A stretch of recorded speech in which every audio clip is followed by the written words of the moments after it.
মানে আমাৰ ফেকামাৰি পাৰ্ট 2 এখন সৰকাৰি কস্তুৰবা বালিকা বিদ্যালয় উঠি আছে। সেইটো গুৱাহাটীৰ এজন কন্ট্ৰাক্টৰে বনাই আছে কামখন, কিন্তু ইমান দুৰ্নীতি ইমান নিম্নমানৰ বস্তু ইউজ কৰি আছে।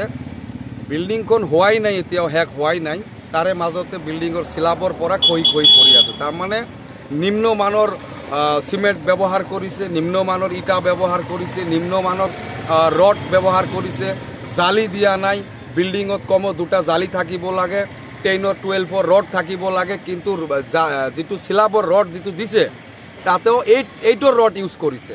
ইমান দুৰ্নীতি ইমান নিম্নমানৰ কাম হৈছে। কালি যোৱাৰ লগে লগে চালো ইটাবিলাক হাতেৰে ধৰিলে ইটাটো গুড়া হৈ যায়, এনেকুৱা নিম্নমানৰ ইটা ইউজ কৰি আছে। তো আমাৰ এনে জিলাখন পিছপৰা জিলা, আমি পিছপৰা অঞ্চলের মানে একটা প্রতিষ্ঠান উঠি আছে বালিকা বিদ্যালয়, কস্তুরবা বালিকা বিদ্যালয়। আমি বহুত খুশি, কিন্তু কামখন ইমান দুর্নীতি লুণ্ঠন রাজ চলাই আছে। মানুহবিলাকক অন্ধকাৰত ৰাখিছে।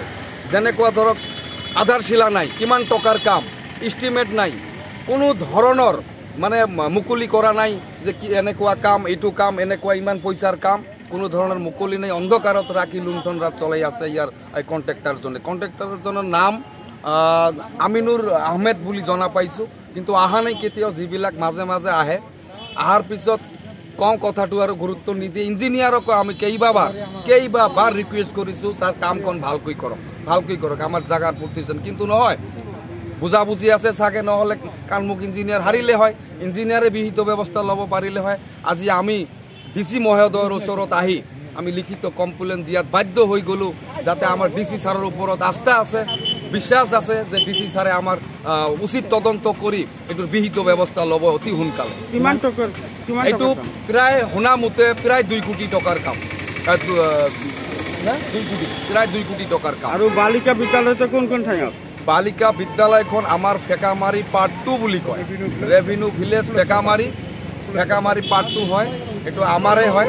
মই এজন সচেতন নাগরিক হিসাবে আমি দেশী জাতীয় গড়িয়ামরিয়া যে দেশী জাতীয় পরিষদর কেন্দ্রীয় প্রচার সম্পাদক হিসাবে আমি এখন কমপ্লেইন আজি কালিও কৰিছোঁ, আজিও আপোনালোকৰ মিডিয়াৰ জৰিয়তেও আমি সঁহাৰি বিচাৰিছোঁ যে যাতে ডিসি মহোদয় অৱগত হয়, কামখনক তদন্ত কৰে।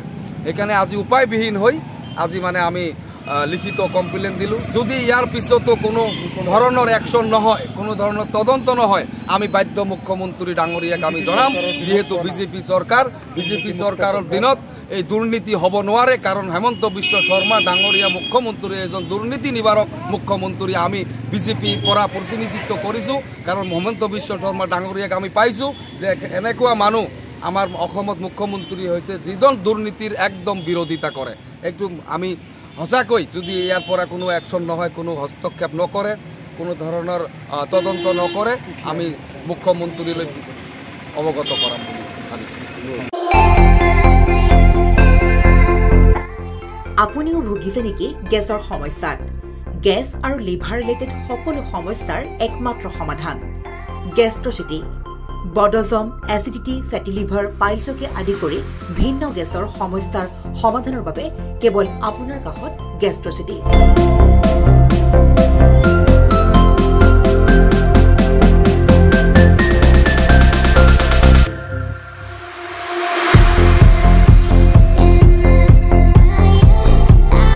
ভিজিট কৰক গেষ্ট্ৰচিটি, গুৱাহাটী, হাতীগাঁও চাৰিআলি। যোগাযোগ নম্বৰ 7577999909।